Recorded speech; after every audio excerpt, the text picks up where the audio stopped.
Hey guys, Mike Builds, welcome back. We have another DIY battery box build to do, except this one is a 12 volt box made by, it's called EEL, EEL. Not sure how to say this. If you guys watch a lot of Off-Grid Garage, Andy over there actually uses a lot of the EEL batteries. I've seen a lot of his videos, and I finally got my hands on one. This is the 12 volt version. I am trying and working on trying to get me a 48 volt version right now, but just for now we have the 12 volt one to mess with. So this is a DIY kit that you have to put together yourself. So you buy the kit separately, and then you buy the cells separately. So I got the LF280 cells with my kit. We're gonna be able to build a 280 amp hour 12 volt battery with those cells in this kit. Now just looking at the battery externally, we get a nice bright orange lid. Here we're gonna have our screen, our positive negative terminals. I'm not sure what's gonna go here. Backside, same thing, screen printed logo. Bottom looks like we have some little cutaways here, maybe to help lift the battery up, and nothing on this side. Now everything you need to build this battery will be in the box, so I went ahead and removed 2 screws, actually 3. The lid pops off. We have some bus bars. Right here is going to be our main balance board, so it's a printed circuit board. They already have the balance leads pre-attached. We have another harness right here. Looks like it has a temp sensor. This box has our little display screen right here, so that's going to plug into the BMS to give us all the info on the battery. We have our 200 amp JK BMS, so this is going to be a 200 amp continuous rating, and it looks like a 350 amp burst rating, and this should be the latest and greatest JK BMS in here. It's also gonna have communication.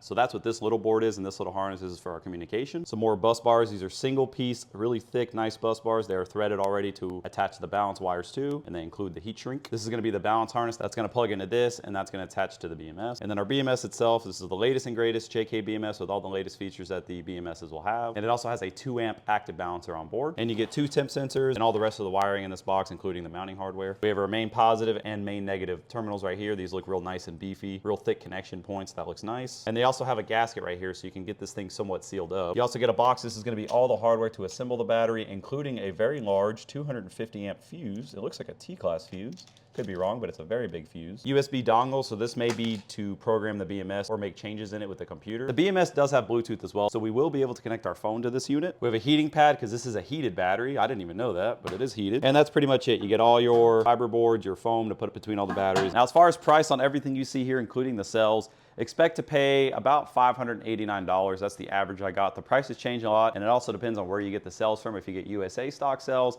or China stock cells, there isn't a huge price deviance between the two. If you're not in a rush, buy them from China, you'll save some money. But if you want to get the cells a little bit quicker, you spend a little bit more money and you get them from the United States. So not a bad value for a 280 amp hour battery, and it's fully serviceable. You can change the cells if you want. You can change the BMS if you want. And this will actually fit bigger cells. So you can go all the way up to 314 amp hour cells if you really want to. So that's kind of one of the positives I see about one of these DIY kits. You do pay a little bit more for a 280 amp hour battery, but it's fully serviceable, fully upgradable, and you get kind of the best of the best component. And if there's something you don't like, it's very easy to change that. You're not kind of stuck with it. All right, now we have all the components laid out. We're gonna quickly build this thing and start testing it. All right, here we go, guys. We're gonna get this build started. Got to pull these plates out. We're gonna start by putting the bottom stuff into the battery, these fiberglass sheets. I decided not to put the heating pad. So we got to put these fiberglass sheets. That's going to insulate the cells in the case, so that way no metal touches the cells. First cell is going to get the adhesive foam. That's going to space the cell from the other one and provide insulation. And pay attention to the polarity of the batteries while you're installing them. The negative is going to go on the right side if you're facing towards the battery. And it looks like I was maybe missing a piece of foam. I think another piece of foam was supposed to go between these, but I just stuck those fiberglass sheets because there was a couple extra. Put the end plate on, insulate it with the fiberglass sheet, and then when you go to put this on, you want to torque it very slowly. I am using an impact, but I'm being very careful. I would recommend using a screwdriver and doing this by hand. In fact, you'll see later in the video, I do kind of go through and tighten those up by hand. There we go, snug all these up by hand, putting a good amount of pressure on the cells. You want these things to be compressed. They need to be a little bit compressed in order to prevent them from bulging. And you also don't want any movement that can cause chafing. Next, we can go ahead and put our bus bars on. The bus bars have little protective caps. Same thing, pay attention to the polarity. And these are torqued to 5 Newton meters. Very easy to break these studs off. So do be careful. I don't have a torque wrench, so we're just going to snug them by hand. Next, we're going to put the foam on the upside down on the back side of the balance connection board. Then we can secure that into the case. Same thing, I wouldn't torque these by hand and very evenly put pressure on top of the cells. Now the balance wires are going to connect to the bus bars. Each bus bar is threaded. So you have to put this little tiny screw through a little tiny eyelet and thread it into the bus bars. So it makes connection really easy. You do have to pull the boots back if you installed them like I did, but it wasn't too bad. Next, we're gonna install the BMS. It bolts on right here on this little top plate. Uses 4 little Phillips head screws, pretty easy. And that one I accidentally broke. I didn't put it in straight, but it's okay. We got 3 holding it on, it's fine.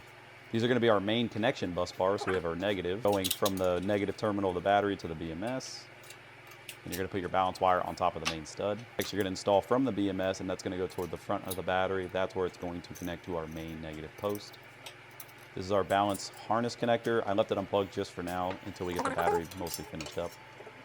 Now we can start assembling the front plate. It's gonna have our communication board. We can put the main terminals on. I actually put them on backwards at first, but I did go ahead and correct that because the main positive is on the right side and the main negative is on the left. That's when I realized they were backwards. I put them on correctly. Next, we're gonna run the wires to our BMS, and those are gonna run from the BMS to the communication board. They're just two small little harnesses. They have different connectors on them, so you can't get them wrong, and just be really careful because they are small. The screen, I did not install the screen fully because I wanted to make sure I had the orientation right, so I waited until we powered the battery up, but I did go ahead and run the harness. Now we're gonna put our main positive fuse. Same thing, our positive BMS wire is going to attach to that stud. The fuse actually attaches to the main positive terminal, and that long bus bar attaches to the main negative. Do a little wire management, cleaning up a bit. There we go. So now we're gonna put the front cover on. I'm gonna go ahead and plug the screen in, plug the BMS in. That way we can power everything up because everything is connected. Now we can power on the display. Yep, that's correct. So we're gonna pop that guy in. It just fits in there, snaps in, no hardware needed. Pretty simple. All right, we're gonna go into the JK BMS app, and there we go. We're gonna go through and set the correct number of cells. We're gonna put the password in as well and change that. So it's a 4S, 280 amp hours, pretty easy. It's telling you have to recalibrate it, do a full charge to get the capacity correct. Start balance voltage, I raised a little bit. 0%, I changed to 2.5 volts per cell, which is the lowest you want to go. And that's really it. Everything else I left alone. I did forget to plug the temp sensors in, so we are going to go ahead and install that right now. It has two of them. And I kind of just ran those and shoved them under the BMS. Ideally, you would run them between the cells. There are gaps at the corners of the cells where those will fit in, but I just kind of threw them in there for now. Put a zip tie to clean the wiring up a little bit. And that's really it. This thing's all done. All right, we got our DIY battery completely built. Took about an hour. All I had to use was very basic hand tools. It was extremely easy. Powered up. It was very easy to configure the BMS. If you've ever used a JK BMS, you'll be familiar with the interface. It's pretty much all the same. The screen is the smaller version of the screen. They also make a bigger version of the screen as well. On my 48-volt battery that we put together some time ago, that one has the bigger screen, so I like that a lot more. But this is still nice to have a screen regardless. Now, as far as instructions, this thing does not come with the instructions printed out in paper form. You have to go to the website and download them through a PDF. And for the most part, the instructions are pretty good. It's pretty self-explanatory, but it's really good because it kind of sets you up for how to line up the cells, the positive, negative, which bus bar goes where and all that. I did not install the heater pad. I'm not really gonna ever have this thing outside, so I figured it really wasn't necessary and it was a little bit extra work. So I just put the battery together without the heating pad, and the instructions didn't show the heating pad. I do believe this would just go on the bottom of the cell, and it's got a little power harness with a thermistor or a thermostat or whatever you want to call it, and that's what's going to activate it. So when this little deal sees, I would assume 32 degrees or below, it would actually energize. It's almost like a switch, and it would energize the heating pad. I'm gonna go ahead and get our cover thrown on. We're gonna fully charge this battery and do a capacity test. All right, we got the easy battery kit fully recharged with our 280 amp hour cells in there. I did go ahead and reset our current shunt to 280 amp hours, zeroed out all the current measurements and everything. Right here is gonna be the final number we get for the capacity. We're gonna run the capacity test at 52 amps, which is 0.2 C, using the SunGold Power low frequency pure sine wave inverter, and that's gonna be powering a battery charger, and I'm gonna adjust the current on the battery charger to pull exactly 52 amp. We're about 52.7 amps. We're gonna run the test just like that. Should take about 5 hours, so we're gonna see what the capacity is. I'm gonna let the battery completely die, shutting off the inverter, and we'll see what the final number is. The capacity test has just finished up, and we got a total of 297 amp hours. So I guess we got some pretty good cells with this battery kit. Very happy to see that. Now I wanna do a little bit of load testing on the battery itself. So I have the cover removed. That way we can use a thermal imaging camera to check and see if anything's getting hot. And I'm gonna put a 200 amp load on the battery. Right now we're running about 84 amps. The onboard BMS is showing 80 amps, the shunt is showing 84. So we have a battery charger. I'm gonna go ahead and turn on the space heater, give us more load.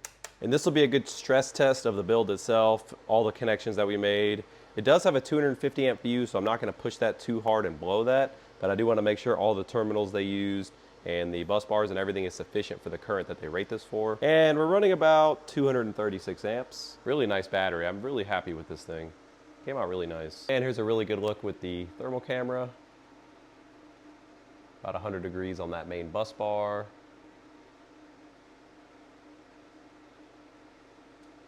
So far everything looks really good. The leads are pretty hot because those wires I'm using are 2 gauge.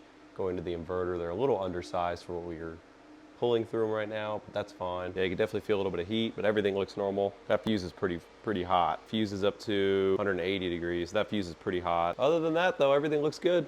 I did have the overcurrent protection set at 200 amps, but what I noticed is in the app, the delay out of the box is gonna be set to 300 seconds. So I did go ahead and lower that to 5 seconds. So I'm gonna run the test again to see if the BMS will actually trip. Okay, there we go. It worked perfect, so that's awesome. I put it to 10 seconds overload, 10 seconds, it should kick back on after it hit overload. There it went, it just kicked back on. That's awesome. All right, guys, that's gonna conclude my video on the EEL battery DIY 12-volt battery kit. I really liked building this kit. It was pretty straightforward, as you guys saw. I really do like these battery kits a lot. I think the only drawback really to doing these battery kits versus just buying a battery is it's a little bit more bulky, as in the size of the battery is a little bigger for what you get, because they have over 300 amp hour batteries that are actually this size or maybe even a little bit smaller.